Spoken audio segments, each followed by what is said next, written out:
City Mayor of Manila, Honorable Maria Sheila Honey H. Lacuna Pangan.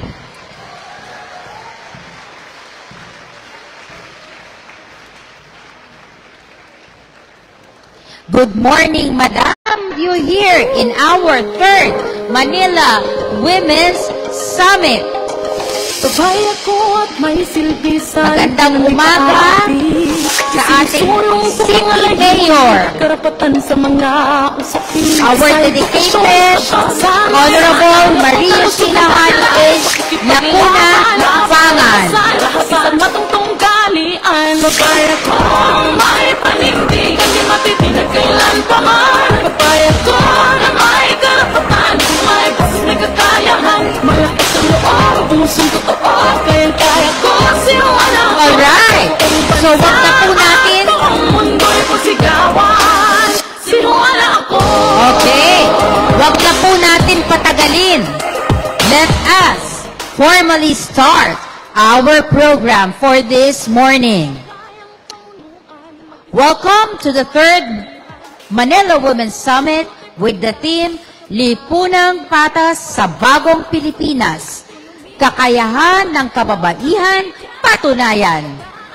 And with Manila's sub-theme, We Are All United, Nurturing Gender-Inclusive, Eco-Friendly, Magnificent Manila. Amal Clooney, an esteemed human rights lawyer, who took the first case against terrorist organization ISIS to court for genocide crimes, said that the worst thing that we can do as women is not standing up for each other. And this is something we can practice every day, no matter where we are and what we do. Women sticking up for other women, choosing to protect and celebrate each other instead of competing or criticizing one another. So, this morning, why don't you say, tap to the left, to your right, no? Something wonderful to the woman seated beside you to give her more reason to be happy all throughout the day. Tell her that she is amazing.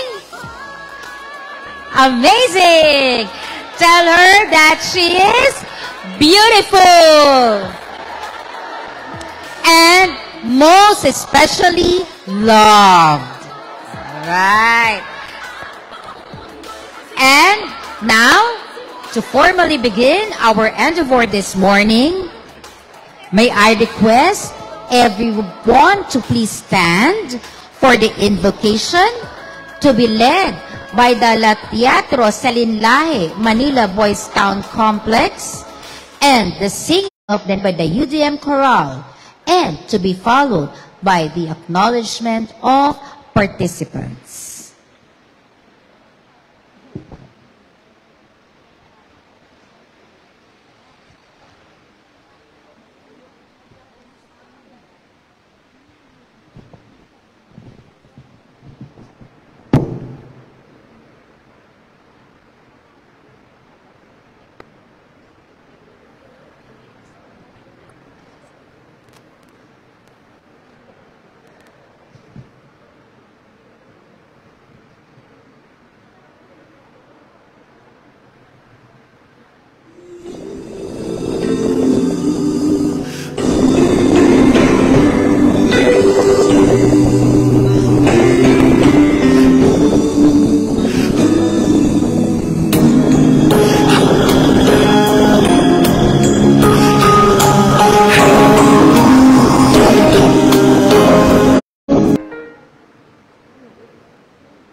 me through all the pain that life may bring. There's no other hope that I can lean upon. Lead me, Lord, lead me all my life. Walk by me across the lonely roads that I may face. Take my arms and let your hand show me the way. Show the way to live inside your heart. All my days, all my life, you are my light. You're the lamp upon my feet. All the time I know I need you there. You are my light. I cannot live. Let me stay by your guiding love all through my life. Lead me, Lord. Lead me, Lord. Even though at times I'd rather go my way, help me take the right direction. Take your road. Lead me, Lord, and never leave my side. All my days, all my life, you're the lamp on my feet. All the time I know I need you there. You are my life. I cannot live alone. Let me stay by your guiding love all through my life. You are my light. You're the lamp upon my feet. All the time I just cannot live alone. Let me stay by your guiding love all through my days. So lead me, oh Lord.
dagat at bundok, sa simoy at sa langit mo magaw. May nilagang tula at awit sa paglayang minamahal. Ang kisap ng watawat mo'y tagumpay na naglilingig. ang bituin at araw niyang kailan pa may di magdidilim. Lupa ng araw ng buwan at ipagsinta buhay ay langit sa piling mo. Aking ligaya dapat may mag-aapi ang mamatay ng dahil sa'yo.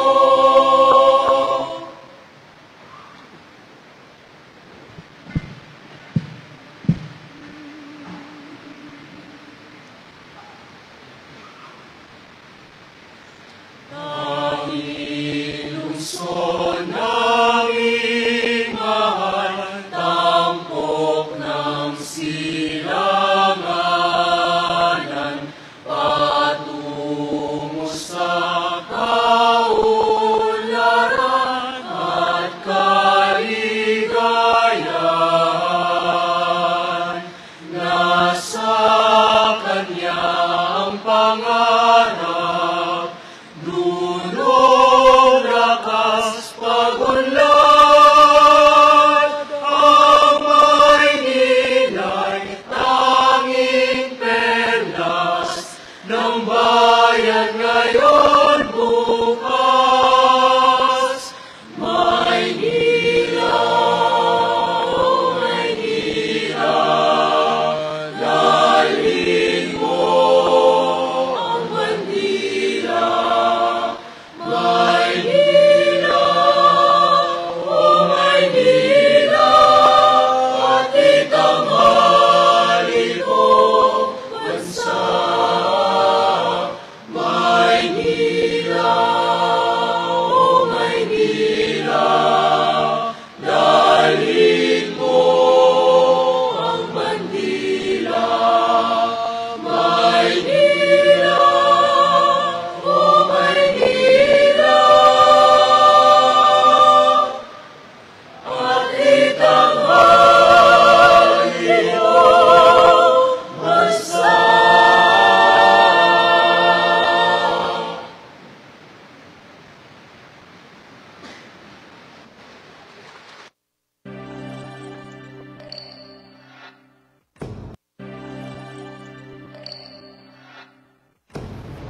All right, once again, good morning.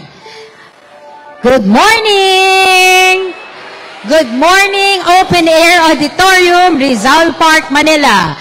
And now, I would like again to acknowledge the presence of our esteemed department heads. Hello, ating mga department heads. Ang ating City Mayor, the MADAW, the PDO, Manila Barangay Bureau, OCP, UDM, PLM, Manila City Library, DTCAM, the Santa Ana Hospital, Veterinary Inspection Board, Public Recreations Bureau, MDSW, CGSO, DCS, City Personnel, Youth Department and Welfare Bureau, Hospital ng Tondo, Hospital Justice Jose Abad Santos General Hospital, Hospital ng Sampaloc, the MDRRMC, EDP, OSCA, the Civil Registry, DPS, the barangay officials, and our councilors, congressmen, city planning, the Manila Urban, the Sheriff Office, the Market Administration Office,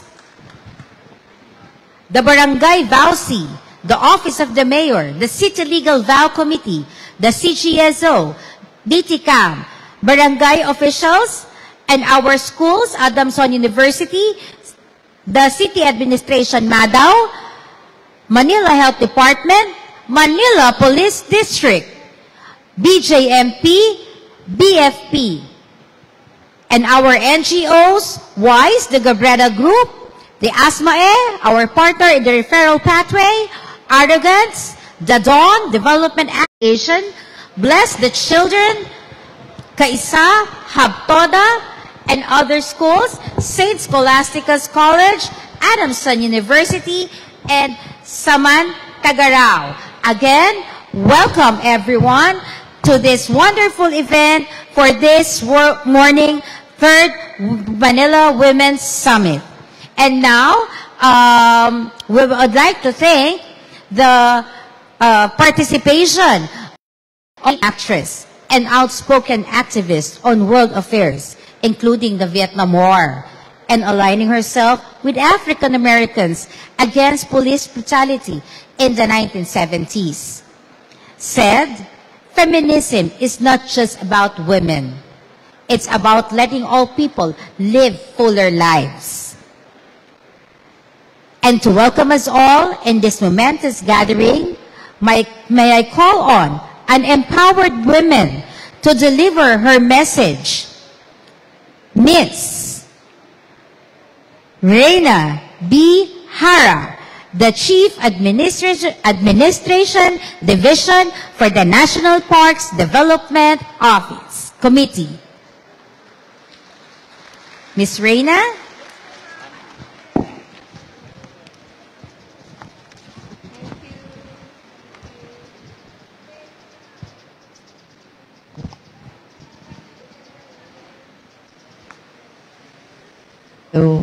Good morning, Honorable Maria Asuncion Pogoso, Director of Manila Department of Social Welfare. Good morning po, ma'am.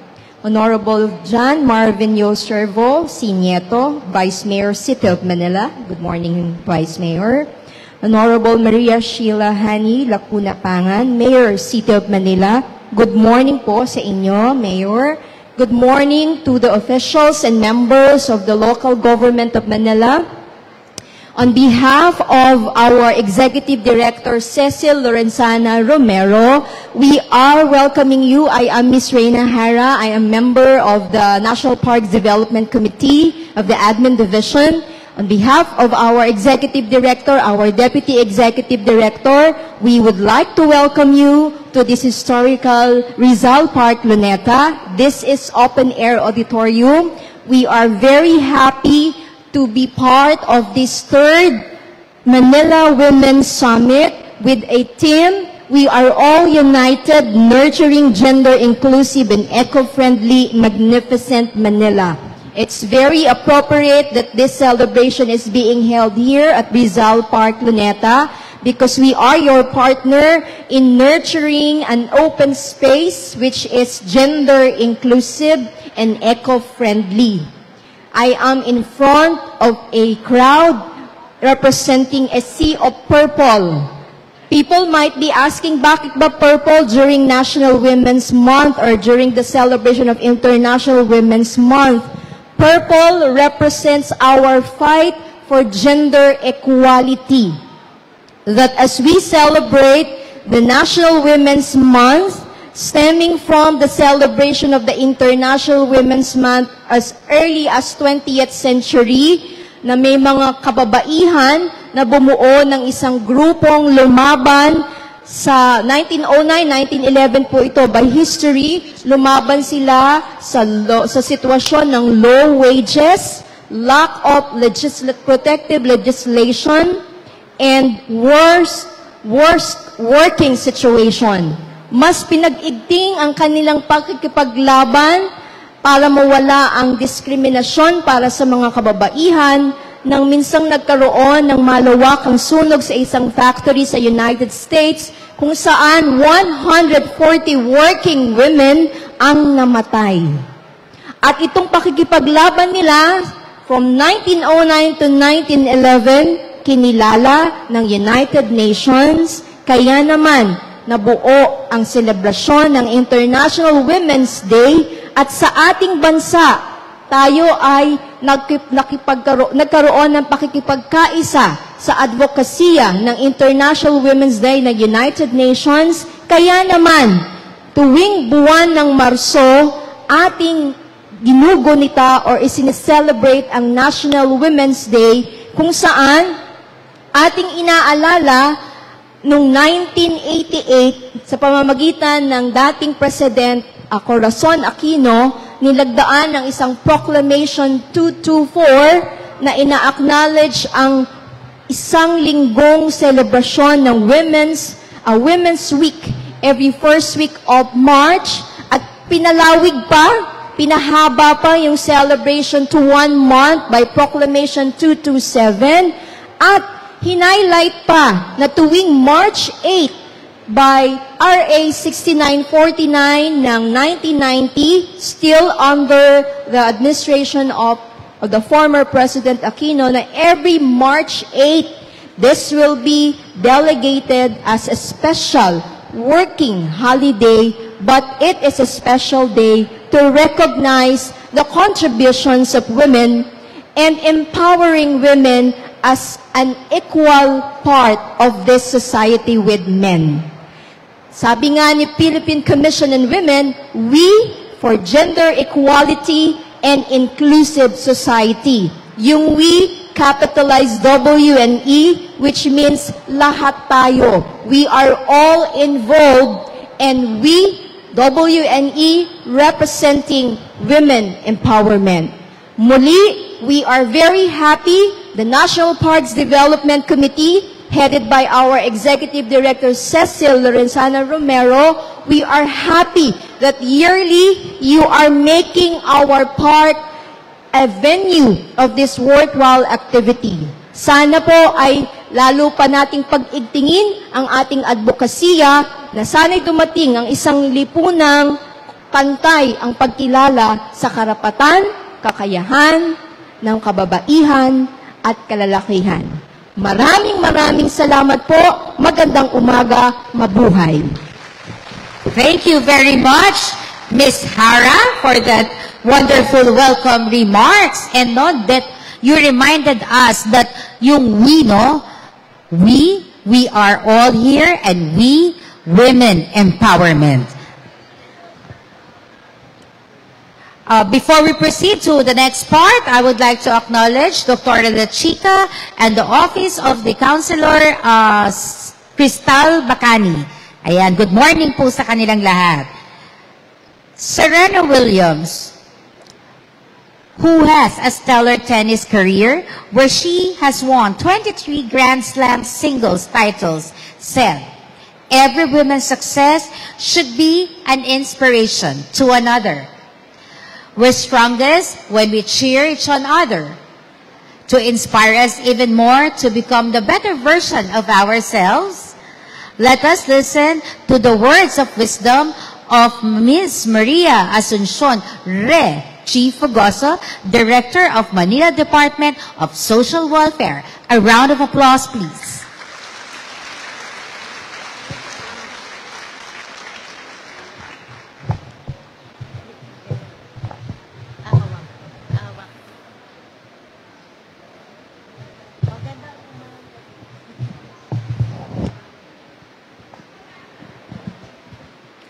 Magandang umaga po sa inyong lahat. Welcome sa celebration po ng 3rd Manila Women's Summit. Mayora Hani Lacuna Pangan, Konsehala Fa Fugoso, Ma'am Migs Alonso ng City Personnel Office, Ma'am Ellen Jacinto ng OSCA, Dr. Grace Padilla ng Santa Ana Hospital, Ma'am Telma Perez ng CGSO. Ba, madami kasama CGSO. Ma'am Encar Ocampo ng City Civil Registry Office. Mas madami. Dr. Merly Sacdalan Faustino ng Justice Jose Abad Santos General Hospital. Ang ating mga resource persons na ipapakilala po mamaya, lahat ng kasamahan po nating kawani sa Manila City Hall, mga civil organizations, mga NGOs, welcome po sa ating celebration. Inumpisahan po natin itong Manila Women's Summit noong 2022 na merong tema na Manilenya Leaders of Tomorrow. Noong pong 2022, ay Vice Mayor pa lang si Ma'am Hani Lacuna. Pero noong isang taon, 2023, ang tema natin ay Bida ang Babae. Dahil bida ang babaeng mayora ng lungsod ng Maynila. Papagalitan na naman niya ako Kasi ayaw niya ng mga ganyang sinasabi ko tungkol sa kanya. Pero wala ka pong magagawa. Dati nung sinasabi ko po yung kinukurot niya ako sa bilbil.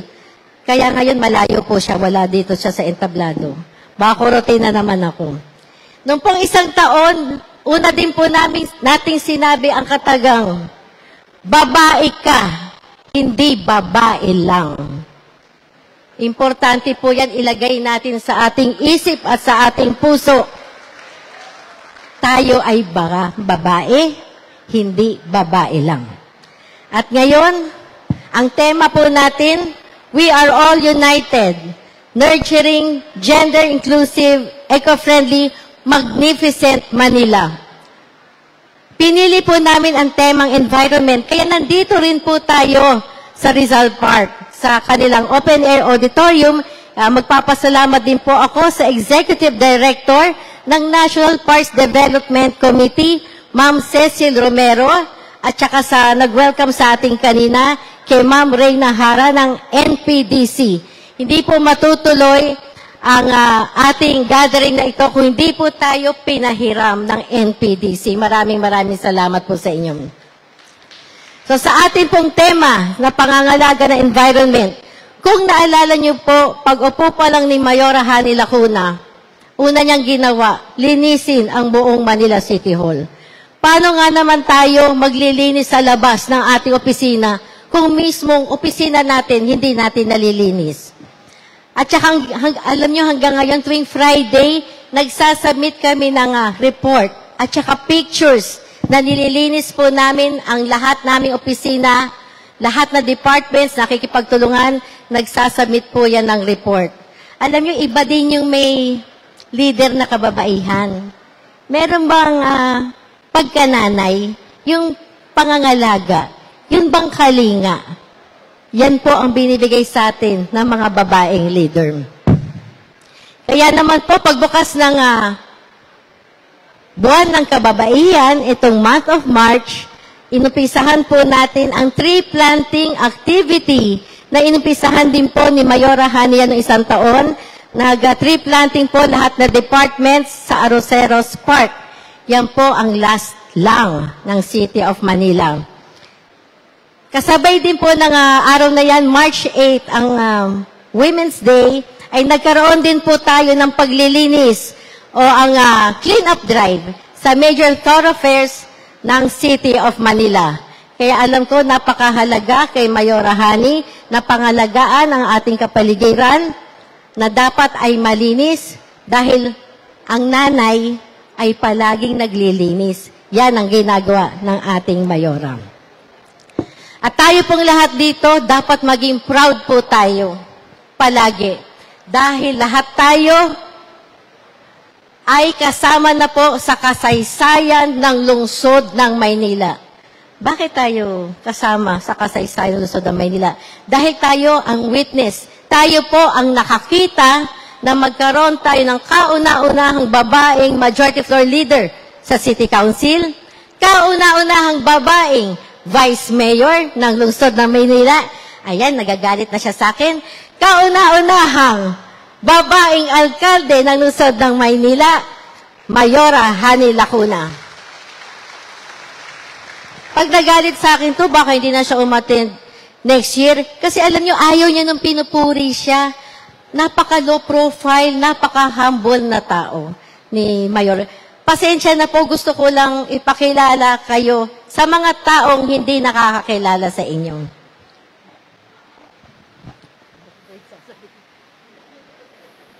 Ayan na. Hindi niya ako makurot ngayon. At mga kababaihan, mga kabaro, patuloy po tayong maging inspirasyon sa ating mga kaibigan at ating mga kasama. Patuloy po tayong maging ilaw ng ating mga tahanan.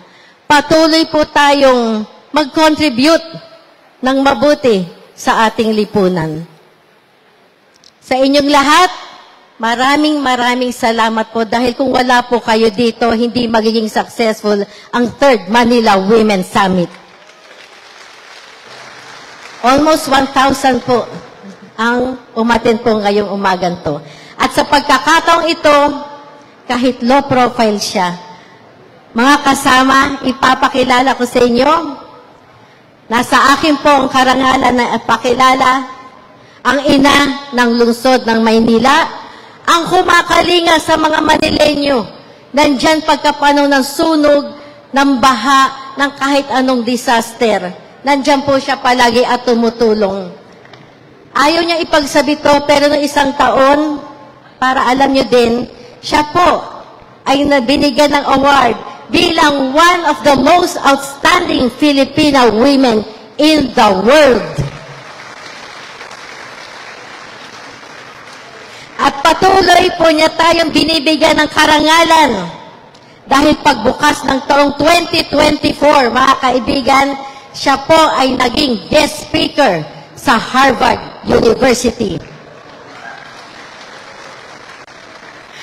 Hindi ko alam kung siya pinagpapawisan o ako kasi magagalit na naman siya sa akin.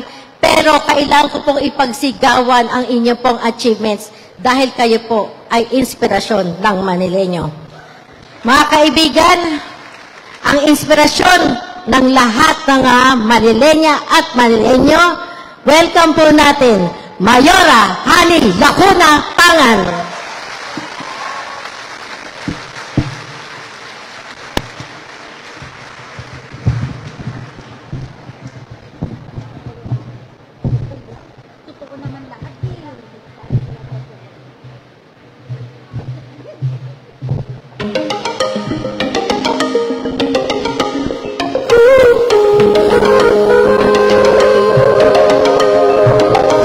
Sabay ako at may silbi sa likod ng ditaapi. Isinusulong ko mga layunin, karapatan sa mga sa edukasyon. Hello! Magandang umaga! Maraming salamat at mabuhay. Tapos na po ang speech ko. Wala na po ako sasabihin eh. Lahat po sinabi na ni Direktora Ref Fugoso. But you know, ang umagang ito ay hindi, it's not about me. It's about all of us. Kaya nga po, lagi ko talagang sinasabihan si Re. Kasi, nakaka-attend din naman po ako ng ibang mga speaking engagement. At napakasimple po ng pagpapakilala nila sa mga keynote speaker nila. Sa totoo lamang po. Halimbawa po, ang Pangulo ng ating bansa, si Pangulong Bongbong Marcos. Ang sasabihin lang po, ladies and gentlemen, the President of the Republic of the Philippines, His Excellency. Kasi po, para sa akin, ang pinakamataas na achievement na narating ko ay yung pagiging alkalde. So, mabanggit lang po na our Mayor, Dr. Hani Lacuna Pangan, masaya na po ako yun. So sa inyong lahat, muli, magandang umaga sa mga kapwa ko kababaihan at sa mga mangilan-ngilan na mga kalalakihan na nandirito, kaway-kaway naman po kayo. Mga lalaki lang. Meron bang National Men's Month? Wala. Baka magkaroon na rin ng movement na ganyan. Kasi nga, nabanggit nila sa pagbibigay po talaga ng pagpapahalaga sa ating mga kababaihan, ay ipinagdiriwang natin ang National Women's Month ng isang buong buwan. At natutuwa po ako dito sa lungsod ng Maynila, tila ba, nabanggit ko na nga ito, halos lahat ng departamento, lalong-lalo na kung ang namumuno ay isang babae, talagang ipinagdiriwang nila sa kanilang mga kaparaanan ang National Women's Month. Alam niyo ba kung bakit purple ang kulay ng ating mga t-shirt? Kanina habang nagsasalita po yung mga nauna sa akin, ang sabi nila, 3 talaga ang kulay ng pagdiriwang ng Women's Month. Purple, green, and white. Okay. Ang purple daw kasi stands for nobility, wealth, and justice. Ang green naman stands for hope. At ang white stands for purity. Mga katangian na sa tingin ko ay best describes ang bawat isang kababaihan. Noble, pure, laging may pag-asa, lalong-lalo na para sa pamilya. Mayaman, hindi lamang po mayaman sa pinansyal na paraan, kundi sa lahat-lahat ng bagay. Mayaman sa pagmamahal, mayaman sa pamilya, mayaman sa kaibigan, mayaman sa mga magagandang idea para lalo nilang pagpursigihan ang lahat ng kanilang mga ginagawa sa buhay. Gaya nga ng sabi ni Direktora Refugoso, ito na ang 3 taon na kung saan ay isinasagawa natin itong Manila Women's Summit. At ito na rin ang 3 pagkakataon na makapagsalita ko sa harap ng mga kababaihan na katulad ko. Kaya ang akin pong pasasalamat sa Manila Department of Social Welfare at sa lahat ng kasapi ng LCAT at ng VAUSI dahil nakakapag-isip tayo ng mga bagay upang lalo natin pasiglahin ang ating pagdiriwang ng National Women's Month. Binibigyan natin lalo ng napakalakas na tinig ang bawat kababaihan dito sa ating lungsod. At syempre gusto rin po namin magpasalamat sa mga pribadong sektor na dumalo dito sa 3 taon ng Manila Women's Summit. Naitanong ko lang kahapon, Direktora Re, parang wala tayo sa hotel Nasa open auditorium tayo. Sabi kasi, mas mura daw. At ipinahiram sa atin ng libre. Kaya maraming salamat po, Ma'am Ceci Lorenzana Romero, sa pagpapahiram nyo sa amin ng venue. Pero, bagamat wala tayo sa hotel, hindi naman po yon ang sukatan kung paano natin ipagdiriwang itong summit na ginagawa natin.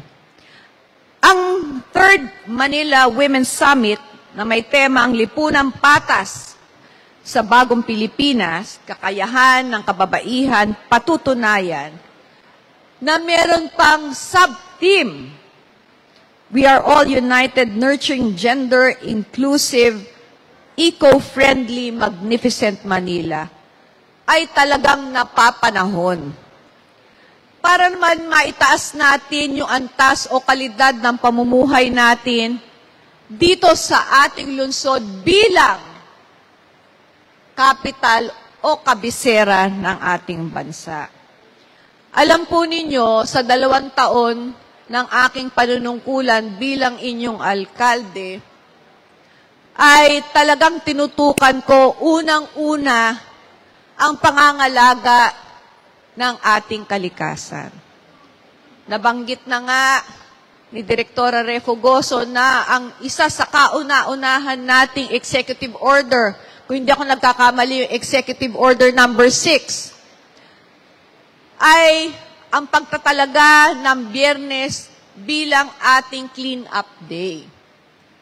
Alam nyo, tayong pong mga babae, lalong-lalo na tayong mga nanay, ang inuuna natin lagi yung kalinisan ng ating tahanan. At dahil tayo ay mga may trabaho at ang ating pangalawang tahanan ay ang ating mga tanggapan, gusto rin natin malinis ang ating kapaligiran. Bakit? Mas nakakapagtrabaho tayo. At hinihikayat natin hindi lamang ang City Hall, kundi lahat ng barangay. Alam ko may clean-up day na rin ngayon ng mga barangay. Na sana bilang pangangalaga ng ating kapaligiran ay matuto tayong linisin ito. Doon tayo magsimula. Gawin nating eco-friendly ang ating kapaligiran. Hindi lamang ito patunay na tayong mga babae ay masinop, kung hindi, ito rin ay patunay kung paano natin mahalin ang ating kalikasan. Alam nyo, sabi nga nila, nung ako po ay nabanggit na rin naman ni Direktora Refugoso na naging guest speaker po ako sa Harvard. Ang isang tanong po sa akin doon, ano ba daw ang naging edge ko sa mga kalalakihan? Sabi ko siguro yung pagiging babae ko, pagiging ina ko, at pagiging doktora ko. Siguro yun na yung pinaka-edge ko sa mga naging katunggali ko. Tinanong din sa akin, hindi ba naging sagabal ang pagiging babae mo? Sabi ko, hindi. In fact, naging advantage pa nga ito. Kasi ang mga babae, merong parang innate compassion. Meron tayong compassion na kusang lumalabas kapag kinakailangan. Kaya nga, siguro, sa mga panahong ito, mas nagpupunyagi, pasintabi po sa mga lalaki, ang mga kababaihan hindi lamang po sa ating lungsod, kundi sa buong bansa at sa buong mundo. At isang patunay na po dito, nabanggit ko na rin, na karamihan ng ating mga namumuno sa ating mga departamento ay mga kapwa ko babae. Nagkaroon na po tayo ng 2 babaeng pangulo at ang mga talagang achievers sa buong mundo ay mga kapwa natin babae. Noong inilunsad po namin yung Kalinga sa Maynila program, hindi ko po alam kung alam po ninyo yung programang yon.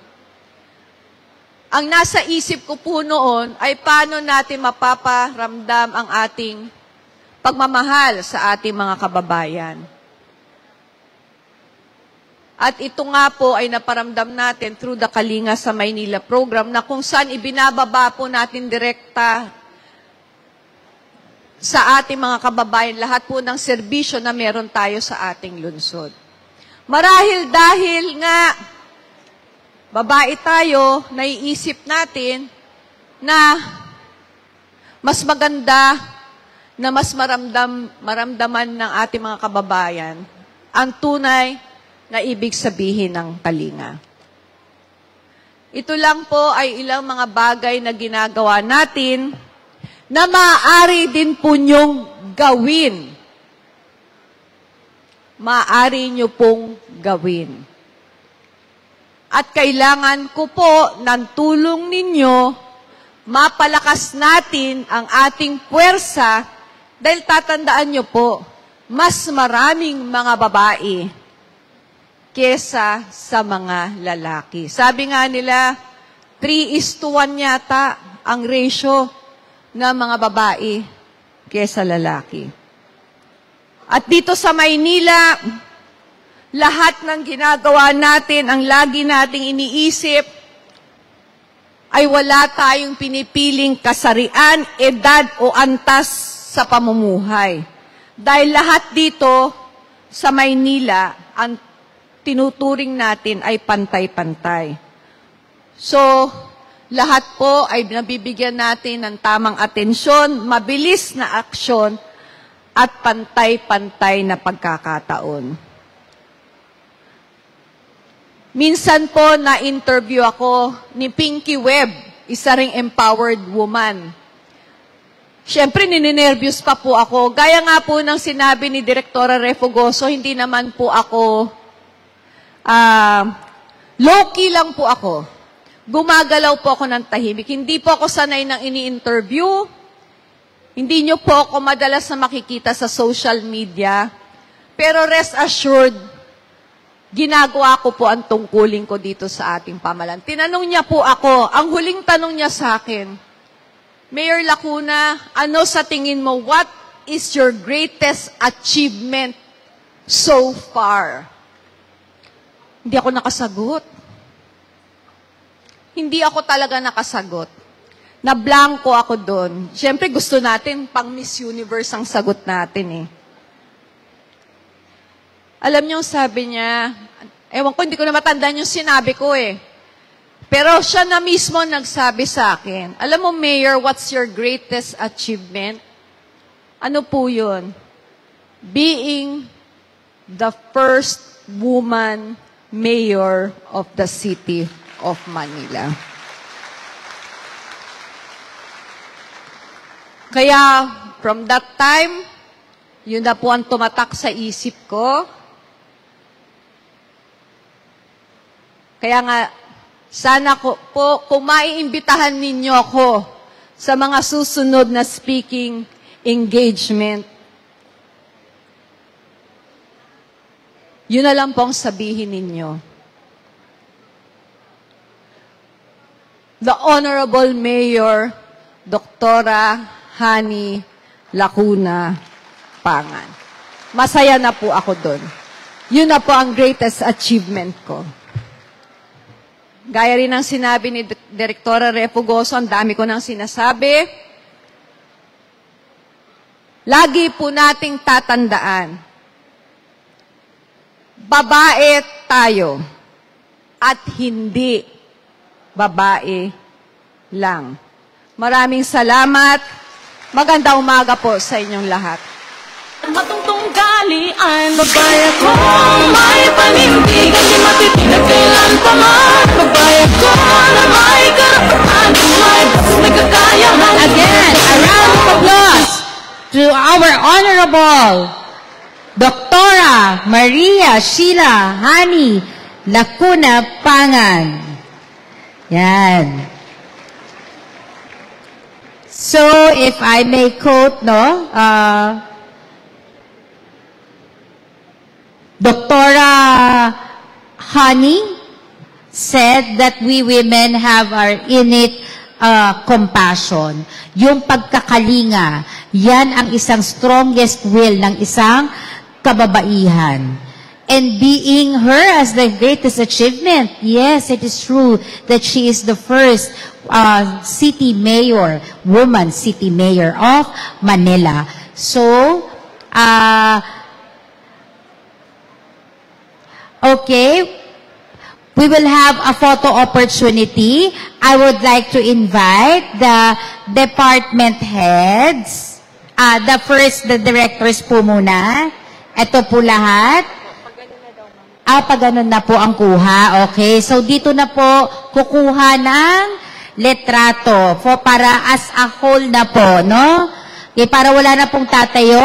Give your best smile for this beautiful camera shots. Alright? So, in 1,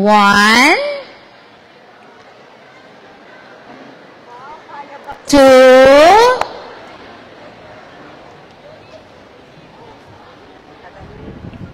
3, 4, and 5. So, another shot. Give your best smile, ladies. and the men who participated in this event? Patayo. Okay, ayan, nakatayo. Tayo naman. Tayo naman po tayo. Kanina nakaupo po, ngayon. Let's all stand. Let's all stand. Let's give our best smile. Let's all stand. Let's give our best smile.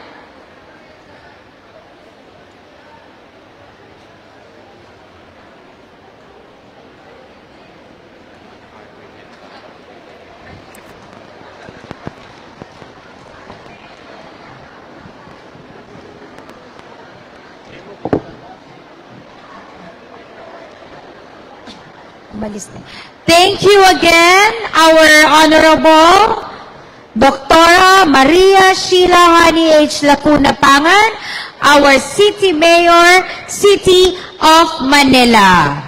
Thank you very much.